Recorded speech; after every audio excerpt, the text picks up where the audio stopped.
नमस्कार, हरियाणा न्यूज देख रहे हैं आप और मैं हूं आपके साथ ज्योति सांगवान। हरियाणा में चुनाव को लेकर तैयारियां जोरों पर हैं। सभी दलों के अपने अपने जीत के दावे हैं। सभी दल और उम्मीदवार जीत की जुगत में जुटेंगे।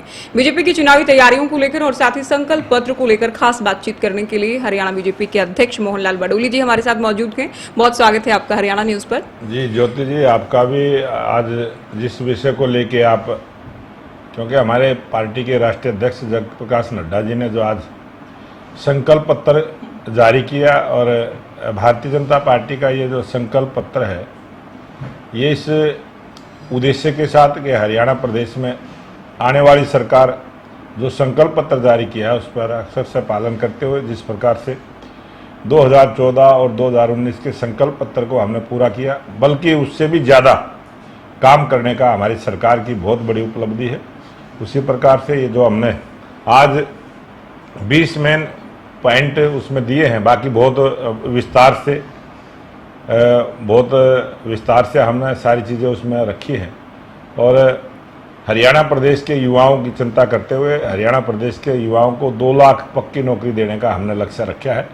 और जिस प्रकार से बगैर पर्ची खर्ची के मेरिट के आधार पर हमने पहले 1,44,000 नौकरियां देने का काम किया, उसी प्रकार का हमने ये 2 लाख नौकरियां देने का लक्ष्य रखा है। और किसानों के लिए जो हम सभी फसलें एमएसपी के रेट पर खरीदने की जो हमारी गारंटी है उसको पूर्णतः आगे जारी रखेंगे। इसी प्रकार से जो महिलाओं के लिए 2100 रुपए, कांग्रेस की देखा देखी तो नहीं किया। कांग्रेस ने 2,000 रुपए प्रति महीना किया, आप लोगों ने थोड़ा बढ़ाकर ये हमारी जहां भारतीय जनता पार्टी की सरकार है, दूसरे प्रांतों में भी है। मध्य प्रदेश में इसी प्रकार की लाडली योजना के नाम से हमारी सरकार की, और हमने करके दिखाया है। कांग्रेस पार्टी ने जो झूठ बोला आज तक उन्होंने कहीं लागू नहीं किया। और गरीब लोगों को 100-100 गज के प्लॉट देने की जो हमारी सरकार की योजना है वो सबको देने की एक बहुत अच्छी शुरुआत हमारी सरकार ने पहले भी की थी और उसको आगे जारी रखेंगे।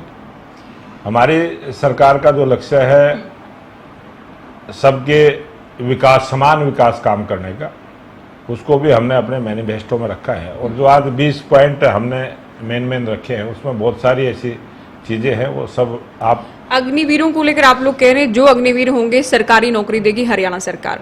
कांग्रेस इसके खिलाफ है कि अग्निवीर योजना ही गलत है। अग्निवीर को लेके हमारा साफ लक्ष्य है और हमने अपने विधानसभा के सत्र में कानूनी रूप से उसकी मंजूरी दी है कि हरियाणा सरकार, हरियाणा प्रदेश में का कोई भी नौजवान अग्निवीर से आने के बाद वो नौकरी अप्लाई करेगा तो उसको परमानेंट पक्की नौकरी देने का काम करेंगे। किसानों के लिए कुछ अलग से नया नहीं है बडोली साहब। 24 फसलें एमएसपी पर पिछले दिनों आप लोगों ने लागू कर दिया था, उसे ही आप लोगों ने घोषणा पत्र में रखा कि कांग्रेस एमएसपी पर गारंटी कानून लाने का वादा कर चुकी है। और हमने किसानों के लिए अच्छी मंडियों की व्यवस्था करना, खाद बीज दवाई की किल्लत किसान को ना हो, उनके खेत को पानी मिले, उनको 24 घंटे बिजली मिले, इस प्रकार की व्यवस्था हमने की है। और 2023 तक जिन किसानों ने ट्यूबवेल कनेक्शन अप्लाई किए उन सबको कनेक्शन देने का काम किया और आगे भी किसानों को किसी भी प्रकार की कोई दिक्कत ना हो।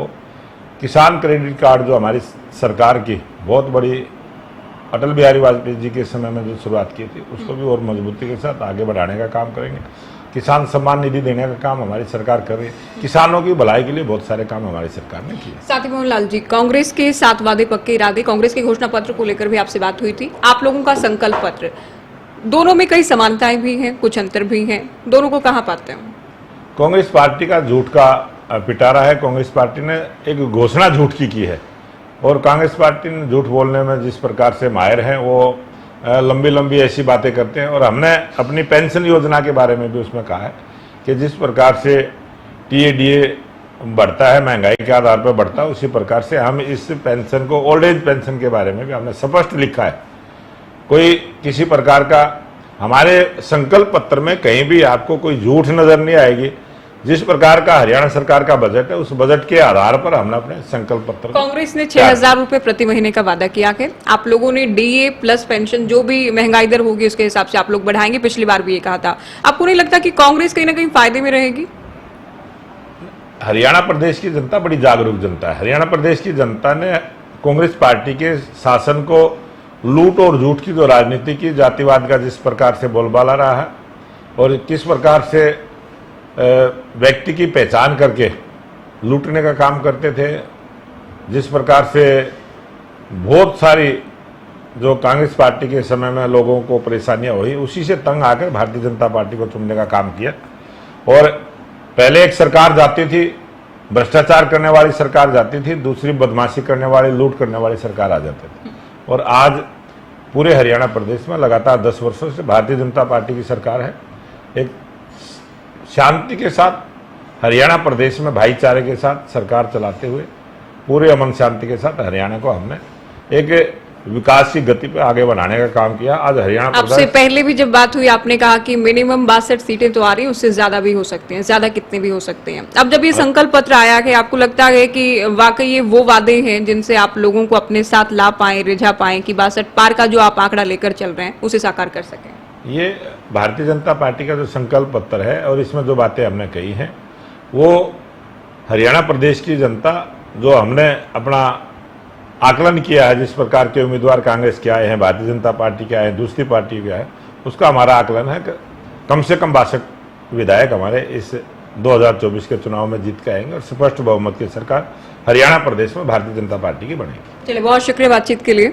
मोहनलाल बडोली को आपने सुना, इनका कहना है कि जो वादे हम करते हैं उन तमाम वादों को पूरा किया जाता है। पिछले घोषणा पत्र में जो जो कहा गया, जो जो लिखा गया, तमाम वादों को पूरा किया गया। इस संकल्प पत्र में जो भी संकल्प लिए गए हैं, तमाम संकल्प पूरे किए जाएंगे।